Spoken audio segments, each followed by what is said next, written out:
Politics and governance in Bihar, বিহারের রাজনীতি ও শাসন ব্যবস্থা। নমস্কার বন্ধুরা, আমার নাম কুমার শর্মা। আমি একজন সফটওয়্যার ইঞ্জিনিয়ার, বিজনেস কনসালটেন্ট এবং উদ্যোক্তা। কুমার শর্মা অনলাইনের মাধ্যমে আমি আপনাদের জানাই মহাদেশ ও দেশগুলোর ইতিহাস, ভৌগোলিক বৈশিষ্ট্য এবং বিশেষ তথ্য। তাই ভিডিওটা শেষ পর্যন্ত দেখুন এবং থাকুন কুমার শর্মা অনলাইনের সঙ্গে। আজকের ভিডিওতে আমরা জানব ভারতের একটি গুরুত্বপূর্ণ রাজ্য বিহারের রাজনীতি ও শাসন ব্যবস্থা নিয়ে।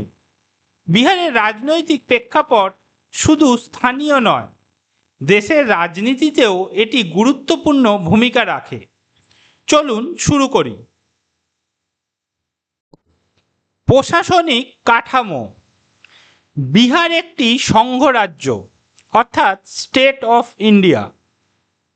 শাসন ব্যবস্থা প্রজাতন্ত্র ও গণতান্ত্রিক রাজ্য, যেখানে রাজ্যপাল, মুখ্যমন্ত্রী ও বিধানসভা রয়েছে। জেলা সংখ্যা 38টি। প্রশাসনিক প্রধানরা রাজ্যপাল, রাষ্ট্রপতির প্রতিনিধি, প্রধান নিয়োগ ও প্রশাসনিক ক্ষমতা রাখেন। মুখ্যমন্ত্রী সরকারের প্রধান, বিধানসভায় সংখ্যাগরিষ্ঠ দলের নেতা। পুলিশ ও প্রশাসন জেলা ও ব্লক পর্যায়ে কার্যকর। রাজনীতির ইতিহাস। বিহারের রাজনৈতিক ইতিহাস সমৃদ্ধ ও জটিল। স্বাধীনতার পর কংগ্রেস পার্টি প্রাধান্য রাখে। 1990-এর দশকে রাজনীতিতে মন্দির, ধর্ম, জাতি ও সামাজিক জোটের প্রভাব বেড়ে যায়। বিহারের রাজনীতি প্রায়ই জনগণের সামাজিক স্তর, কাস্ট বেসড পলিটিক্স দ্বারা প্রভাবিত। বিহারের রাজনৈতিক আন্দোলন: শ্রমিক আন্দোলন, কৃষক আন্দোলন, শিক্ষার্থী আন্দোলন। বিহার রাজ্যের উন্নয়ন ও দারিদ্র্য হ্রাসে অনেক আন্দোলন অবদান রেখেছে। প্রধান রাজনৈতিক দল ও নেতা। বিহারের প্রধান রাজনৈতিক দলগুলো: জনতা দল JDU, রাষ্ট্রীয় কংগ্রেস INC, ভাজপা BJP, রাষ্ট্রীয় জনতা দল RJD। বিখ্যাত নেতা নীতিশ কুমার, মুখ্যমন্ত্রী JDU, লালু প্রসাদ যাদব RJD। অন্যান্য প্রভাবশালী রাজনীতিবিদরা কেন্দ্রে ও রাজ্যে ভূমিকা রাখেন। এই দলগুলোর জোট ও বিরোধিতার ওপর ভিত্তি করে রাজ্যে সরকার গঠিত হয়। বিধানসভা ও সংসদ প্রতিনিধিত্ব। বিধানসভা 243টি আসন, প্রত্যেক আসন জনপ্রতিনিধি দ্বারা নির্বাচিত। বিধানসভা নির্বাচন প্রতি 5 বছরে অনুষ্ঠিত হয়। সংসদ লোকসভা হাউস অফ পিপল 40টি আসন। রাজ্যসভা কাউন্সিল অফ স্টেটস 16টি আসন। নির্বাচনের মাধ্যমে বিহারের মানুষের মতামত ও রাজনৈতিক দিশা নির্ধারিত হয়।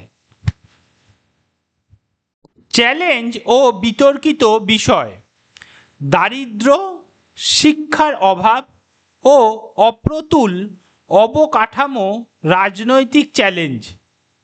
রাজনৈতিক হিংসা ও দলীয় সংঘাত মাঝে মাঝে সমস্যা সৃষ্টি করে। জন্মগত ও সামাজিক বিভাজন কাস্ট পলিটিক্স রাজনীতিকে প্রভাবিত করে।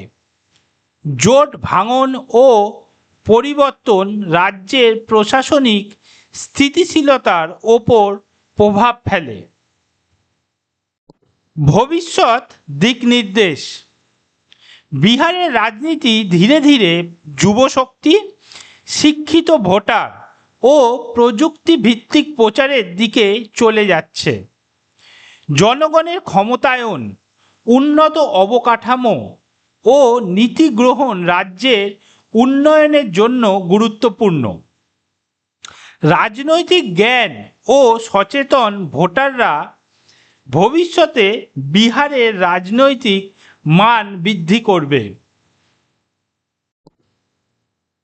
বিহারের রাজনীতি ইতিহাসে সমৃদ্ধ, বর্তমানে চ্যালেঞ্জপূর্ণ এবং ভবিষ্যতে সম্ভাবনাময়।